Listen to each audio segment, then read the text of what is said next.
Merci d'être à l'écoute de Radio Mali. Il est 13 heures, c'est l'heure de votre journal de la mi-journée.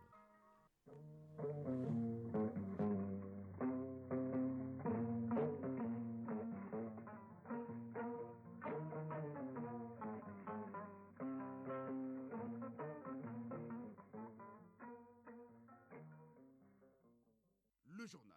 Ousmane Daou. Mesdames et messieurs, bonjour. À la une de ce 13 heures, les forces de défense et de sécurité de la région de Sikasso à l'école du Recafévec pour les outiller sur les mécanismes de prise en charge des victimes des violences basées sur le genre. Mustapha Doumbia nous en parlera. À Kaï, une nouvelle mine d'or vient de lancer son exploitation située à 17 km de Sadiola. La mine va contribuer à l'essor socio-économique et professionnel des 5 villages voisins de la mine. Kabadiara nous fera le point. Dans notre dossier de ce lundi, Brahma Traoré nous emmène à bord d'une Sotrama, ce moyen de transport de couleur verte en commun visible partout dans la capitale. Le temps d'un trajet ou d'un arrêt, ce Sotrama devient un lieu où on débat de tout, politique et religion, vie de couple entre autres. Hors du Mali, en Iran, après la mort du président Ibrahim Raisi, suite à un accident d'hélicoptère, l'Ayatollah Khamenei a désigné le vice-président Mohamed Mokber pour assurer l'intérim pour une durée de 50 jours maximale dans l'attente d'une nouvelle élection. En Afrique du Sud, l'ancien président Jacob Zuma, déclaré inéligible et exclu des élections générales par la Cour constitutionnelle du pays, et puis le procureur de la Cour pénale internationale a demandé ce matin un mandat d'arrêt international contre le Premier ministre israélien Benjamin Netanyahou pour crimes de guerre et crimes contre l'humanité à Gaza. En sport, au plan national, on parlera football. Le Djoliba AC est à un match du titre de champion prévu cet après-midi contre le club olympique de Bamako. Pendant ce temps, sur le continent, le Zamalek d'Égypte remporte pour la deuxième fois de son histoire la Coupe de la Confédération aux dépens de la Renaissance sportive de Berkane du Maroc. Voilà pour le sommaire. Dans un instant, les détails. Lundi 20 mai 2024, mesdames et messieurs, bonjour et merci d'avoir choisi Radio Mali pour vous informer. Bienvenue. À Sikasso, en troisième région, les forces de défense et de sécurité à l'école du Recafévec avec des séances d'information et de sensibilisation sur la prévention et la prise en charge des violences basées sur le genre à leur endroit. Objectif permettre aux porteurs d'uniformes d'être mieux outillés sur le sujet afin d'assurer une meilleure prise en charge des victimes. Des communications et des sketchs sur les violences basées sur le genre ont constitué les temps forts de ces travaux. Compte rendu, Mustapha Doumbia. Lancé à la direction régionale de la police de Sikasso, cette journée d'information et de sensibilisation sur les violences basées sur les genres a concerné Mamassoni, un quartier de la ville de Sikasso, puis Kadiolo, à 100 km de Sikasso. Elle est organisée dans le cadre du projet Recafévec, renforcement des capacités des femmes vectrices de changement pour une paix et un développement inclusif au Mali. Brema Aïdara, chargé de suivi et supervision du projet Recafévec. L'objectif de cette journée de sensibilisation, c'est de vraiment les sensibiliser sur les mécanismes de prise en charge, les causes et les conséquences, ainsi que les structures vraiment qui sont là dotées vraiment pour mener à bien cette lutte. Le projet Recafévec est financé par l'ambassade de Norvège et mis en œuvre par le cabinet SN d'appui conseil en énergie, santé et environnement en partenariat avec l'école de maintien de la paix Alun Blondenberg. Chaque étape de la sensibilisation a enregistré la participation des légitimités traditionnelles, des associations de jeunes et de femmes, des autorités administratives et politiques entre autres. Des communications et des sketchs sur les violences basées sur les genres ont été présentés à Kadiolo tout comme à Sikasso. Contrôleur principal Bassirou Keita, directeur régional de la police de Sikasso. Pourquoi exactement les cibles FTS, c'est-à-dire les forces de défense et de sécurité? Parce que ce sont ces unités qui reçoivent plus de plaintes concernant les VBG. Donc on a dit quand même qu'il faut faire une sensibilisation. Contrôleur général Chancho Diara, conseiller au gouvernorat de Sikasso. Les violences basées sur les genres sont une réalité alarmante qui touche trop de vies, trop de familles et trop de communautés. Elles représentent une violation flagrante des droits humains et compromettent le bien-être de notre société dans son ensemble. Il est de notre devoir moral et social de combattre ces fléaux avec engagement et détermination. Le lancement de la journée est marqué aussi par la remise d'un tableau d'honneur au commissaire du 2e arrondissement de Sikasso par la jeunesse de l'Afia Bougou. Des cartes comportant des numéros verts pour des cas de violence basées sur le genre ont été aussi remises au cours des différentes séances de sensibilisation. Sikasso, Mustafa Doumbia et Daouda Konate pour l'ORTM. C'était là la formation du RECAFEVEC à l'intention des forces de défense et de sécurité. Toutes nos excuses pour la qualité sonore de cet élément. De Sikasso, nous prenons la direction d'Ekaï où Alid Gold, opératrice de la CMOCSA, intensifie ses activités. Elle vient de lancer une nouvelle mine située à 17 km de Sadiola. Cette nouvelle mine dénommée Coralie Sud ou Diba va contribuer à l'essor économique et socio-professionnel de la région. Les 5 villages autour de la mine ont accueilli la structure avec beaucoup de satisfaction car toutes les conditions étaient remplies pour son installation en tenant compte notamment de leur bien-être environnemental. Kabadiara. Le lancement de la nouvelle mine d'or acquise par la société Alel Gold, opératrice de la mine Semos SA, a été effectif à Sadiola. Située à 17 km de Sadiola, cette nouvelle mine se nomme Coralie Sud ou Diba. Thierry Milpeter, directeur général de Semos SA. Les objectifs ont resté, c'est donner la possibilité pour Allied pour contribuer sur le pays du Mali avec le développement. Et ensemble, il y a un partenariat entre la société et la communauté pour le bénéfice pour tout le monde. Mamadou Konta, préfet par intérim Sadiola. Le lancement est l'aboutissement d'un long processus qui a commencé depuis 2021 par l'organisation d'une étude d'impact environnemental qui a abouti à la délivrance d'un permis environnemental. Dans ce processus, des consultations publiques ont été organisées dans les localités concernées par le projet. À l'endroit de la population, c'est d'accompagner ce projet. C'est un projet qui a été autorisé par le gouvernement du Mali. Nous allons veiller à ce que toutes les législations en matière de gestion minière puissent être respectées pour que ce projet puisse être profitable à ces populations. Kai Kabadjara, Lassana Keita pour l'ORTM. Retour à Bamako. Pour mieux sensibiliser les étudiants et lutter efficacement contre les effets néfastes du changement climatique, l'Association pour la promotion de la citoyenneté et la protection de l'environnement décide de passer par la case sensibilisation dans certaines universités de la capitale. Pour ce faire, elle vient d'organiser à l'université Cheikh Moudou Bokane une conférence débat sur le thème changement climatique, comment s'adapter. Cette conférence était animée par les experts en environnement Aliou Abdoulaye Touré. Former et sensibiliser les élèves et étudiants sur les causes et les effets liés au changement climatique, c'est l'objectif de cette conférence débat voulue par l'Association pour la promotion de la citoyenneté et la protection de l'environnement. Bassina Suntra est le président de l'Association pour la promotion de la citoyenneté et la protection de l'environnement. Ensemble, pour faire face aux effets néfastes du changement climatique, les données météorologiques annoncées par les spécialistes prouvent à suffisance qu'il y a le réchauffement climatique. Nous ne sommes plus dans l'illusion et du coup, nous devons tout faire pour minimiser les risques. Les causes du changement climatique, selon les spécialistes en environnement, sont liées à la fois à la nature et aux activités humaines. Dr Amadou Sissoko, expert en environnement. Ce sont les activités de l'homme qui sont à la base de l'aggravation de l'émission des gaz à effet de serre. Donc parmi ces activités, nous avons les activités industrielles, les activités commerciales, les activités d'exploitation forestière, les activités minières. Il y a aussi des causes naturelles, mais qui jouent moins de rôle dans l'aggravation du changement climatique. Pour lutter contre le changement climatique, le principal conférencier a insisté sur la nécessité du reboisement urbain, la restauration des forêts, aussi le changement de comportement envers l'environnement, a-t-il conclu. 13h08, actualité hors du Mali. Le président iranien Ebrahim Raisi et son ministre des Affaires étrangères ont perdu la vie hier suite à un accident d'hélicoptère. L'incident a été provoqué par les mauvaises conditions météorologiques selon la presse à Téhéran. Suite à la mort du chef de l'État, le guide suprême l'Ayatollah Khamenei a désigné le vice-président Mohamed Morber président par intérim pour une durée maximale de 50 jours dans l'attente d'une nouvelle élection. Le procureur de la Cour pénale internationale a déclaré ce matin avoir demandé un mandat d'arrêt contre le premier ministre israélien Benjamin Netanyahou pour des crimes de guerre et crimes contre l'humanité présumés commis dans la bande de Gaza. Le ministre de la Défense d'Israël, Yoav Gallant, ainsi que 3 dirigeants du Hamas sont également dans le viseur de la Cour pénale internationale selon le procureur.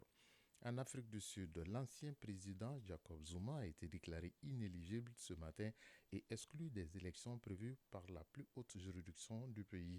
Cela fait suite à sa condamnation à 15 mois de prison en 2021. Dans cette affaire, il est accusé d'outrage à la justice après avoir refusé à plusieurs reprises de se présenter devant une commission d'enquête sur la corruption d'État pendant ses 9 années au pouvoir de 2009 à 2018. Jacob Zuma a la possibilité de faire appel de cette décision de la Cour constitutionnelle de l'Afrique du Sud avant les élections prévues le 29 mai prochain. Au Kenya, le président William Ruto est attendu aux États-Unis pour sa première visite d'État dans le pays. William Ruto passera d'abord 2 jours à Atlanta, puis se rendra à Washington où il sera reçu jeudi prochain par son homologue Joe Biden à la Maison-Blanche. Les relations commerciales entre les deux pays, les investissements économiques ainsi que différents dossiers sécuritaires font entre autres partie des sujets qui seront sur la table de discussion entre Joe Biden et William Ruto.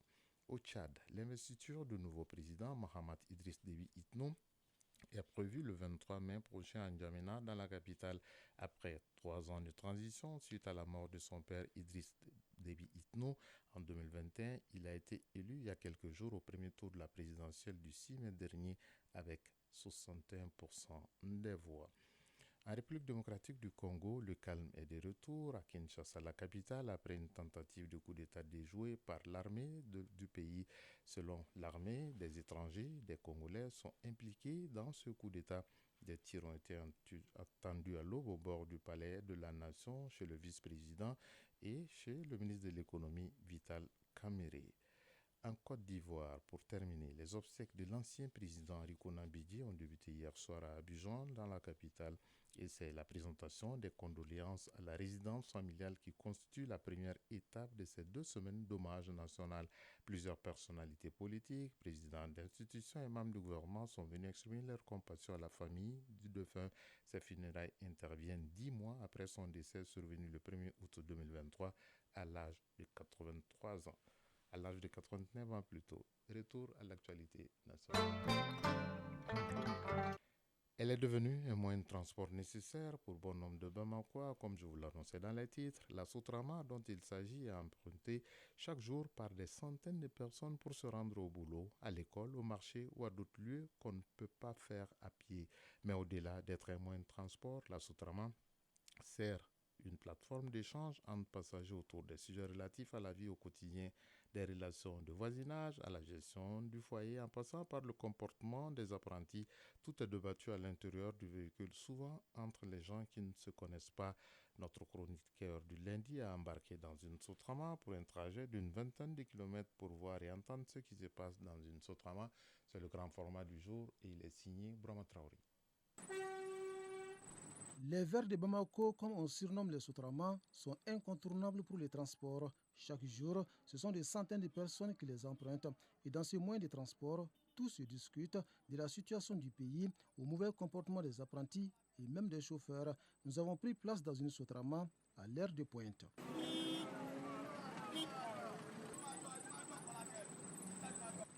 À bord de ces véhicules, des élèves, étudiants, vendeurs et travailleurs de l'État pour différentes destinations, avec un point commun, arriver à temps à l'école, au service ou encore au marché. Seulement voilà, dans ce moyen de transport, les places ne sont jamais totalement occupées. En d'autres termes, les passagers sont entassés comme une boîte de sardines, entre guillemets, comme se plaignent cette passagère.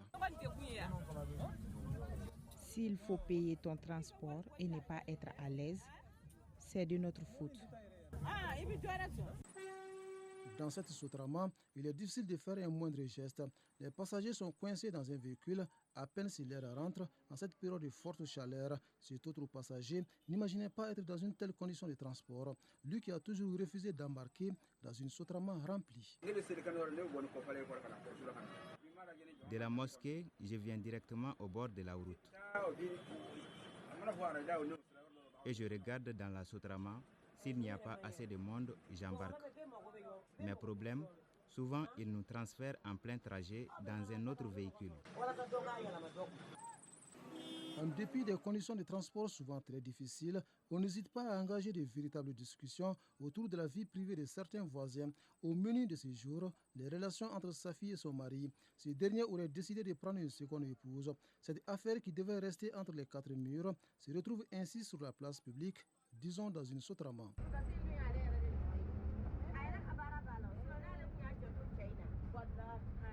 Si sa fille avait pris soin de son mari, Il n'allait pas chercher une seconde épouse. Pourtant, elle est aimée par son mari. Ces discussions vont donc se poursuivre jusqu'à la descente de l'une des passagères et dans la plupart des cas, ces personnes se rencontrent pour la première fois. Se connaître d'abord avant tout échange ne semble pas être important. Chacune s'invite au débat pour appuyer ou pour raconter un autre cas. Dans cette discussion très animée, on se soucie moins du regard de l'autre. Ces passagers ne semblent pas être contents de cette visite inopinée dans les jardins d'autrui. Sa mine serrée et le regard de cette dame avec un coin de l'œil en disent long. L'apprenti ne se sent nullement concerné par cette discussion. L'essentiel pour lui, c'est de faire occuper les places déjà libérées. À chaque arrêt, les mendiants affluent pour bénéficier de la générosité des passagers.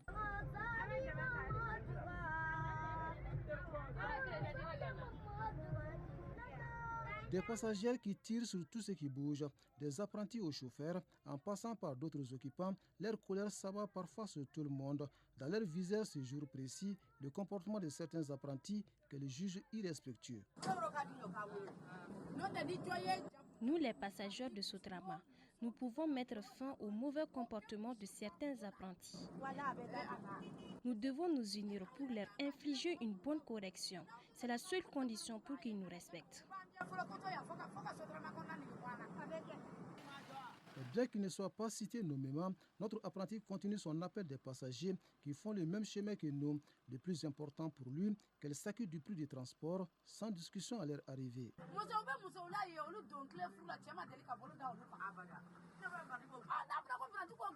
Il y a des femmes qui n'ont jamais été battues par leur mari depuis leur mariage jusqu'à aujourd'hui.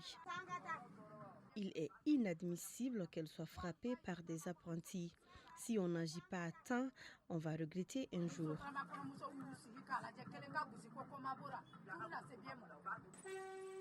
Dans la Sotrama, on raconte également des histoires drôles, comme celle d'une femme folle qui aurait emprunté une Sotrama, à l'apparence une vraie artiste qui maîtrise parfaitement les chansons de Wassoulou. L'histoire est racontée par une passagère qui a assisté à la scène, non pas sans humour.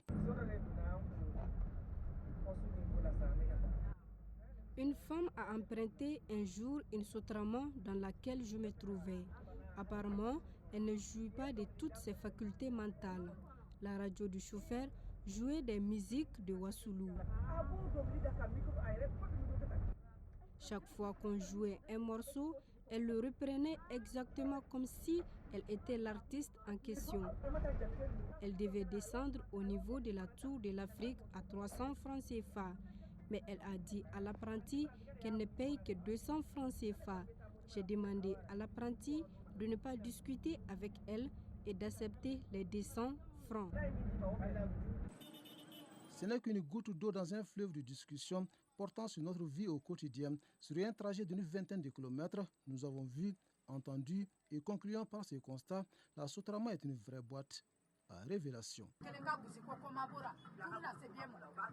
Ce qui veut dire que Bourama Traoré, que les Verts de Bamako sont devenus indispensables et incontournables pour le citoyen lambda. Dans un instant, le sport.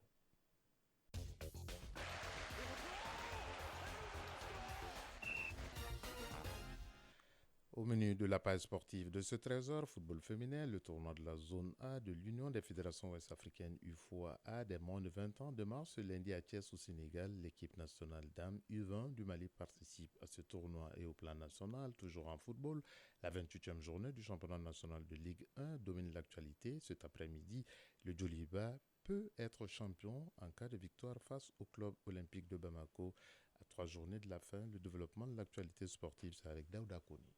Le Djoliba AC, premier au classement avec 60 points, pourra fêter le titre en cas de victoire cet après-midi face au club olympique de Bamako, premier relégable. Le match se joue au stade Mamadou Konaté à 16h30. Au même moment, ATS de Koro jouera contre l'AS Bakaridjan de Baraouli au terrain du Djoliba AC. L'US Bougouba sera face à l'AS Black Star sur le terrain de l'AS Real à Bako Djikoroni. La seule rencontre à l'intérieur mettra aux prises l'USC Kita et l'US Bougouni à Kita au stade Lamine Konaté. Ce dimanche, dans le duel le plus attendu de cette 28e journée, le stade malien de Bamako s'est imposé par le minimum d'1 but à 0 face à l'AS Real de Bamako. Avec cette victoire, les Blancs de Bamako, à défaut d'aller chercher le titre, sécurisent leur deuxième place au classement avec 56 points. La troisième place de l'AS Real, qui est à 6 points de l'AS Bakaridian, quatrième avec 42 points, est menacée. L'USFAS a rendu la tâche plus difficile à l'AS Police en s'imposant par le score de 3-0.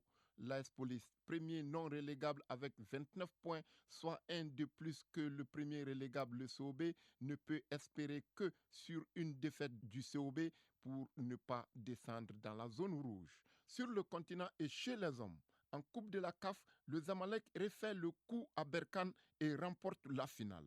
Vainqueur 2-1 à domicile à l'aller, la RS Berkane a été renversée au Caire par le Zamalek hier en finale retour de la Coupe de la Confédération 1-0. Les Égyptiens, sacrés grâce à la règle du but à l'extérieur, toujours en vigueur dans les compétitions de la CAF. La finale allée de la Ligue des Champions entre l'Espérance de Tunis et Al-Ali d'Égypte s'est soldée par un score nul 0-0. Les deux clubs se retrouveront dans une semaine au Caire pour le match retour. Football féminin, du 20 au 30 mai 2024, l'équipe nationale dames U20 du Mali participera au tournoi de sa catégorie à Thiès, au Sénégal. La compétition regroupera 8 pays, à savoir le Sénégal, pays hôte du tournoi, le Libéria, la Guinée équatoriale, la Guinée-Bissau, la Gambie, la Mauritanie, la Sierra Leone et le Mali. Absentes lors des deux précédentes éditions, les Maliennes participent pour la première fois à la compétition. Le Mali est dans la poule A en compagnie du Sénégal, de la Gambie et de la Guinée-Bissau. La poule B est composée de la Guinée-Conakry, de la Mauritanie, de la Sierra Leone et du Libéria. Les deux premières équipes de chaque poule se qualifient pour les demi-finales. Il est 13h22 à Dramani et à Logokakulu, deux localités situées dans la région de Caille. C'est la fin de cette session d'information qui vous a été présentée par Ousmane Daou. Mise en onde, Astan Kamara. Mise en ligne, Sekou Traori. Réalisation, Souma Ouaïdara. Prochain rendez-vous avec l'actualité, c'est à 19h30 avec Koumba Sissi. Mais gardez vos positions d'écoute dans un instant. Aïssata Tangara sera là pour les avis et communiquer. Si vous êtes à table, bon appétit. Si vous avez fini de manger, bonne digestion. Chacun de nous ne peut être une étoile, mais tâchons de briller pour éclairer là où nous sommes. Tout le plaisir a été pour nous de vous servir. Bonne semaine à toutes et à tous et excellent après-midi.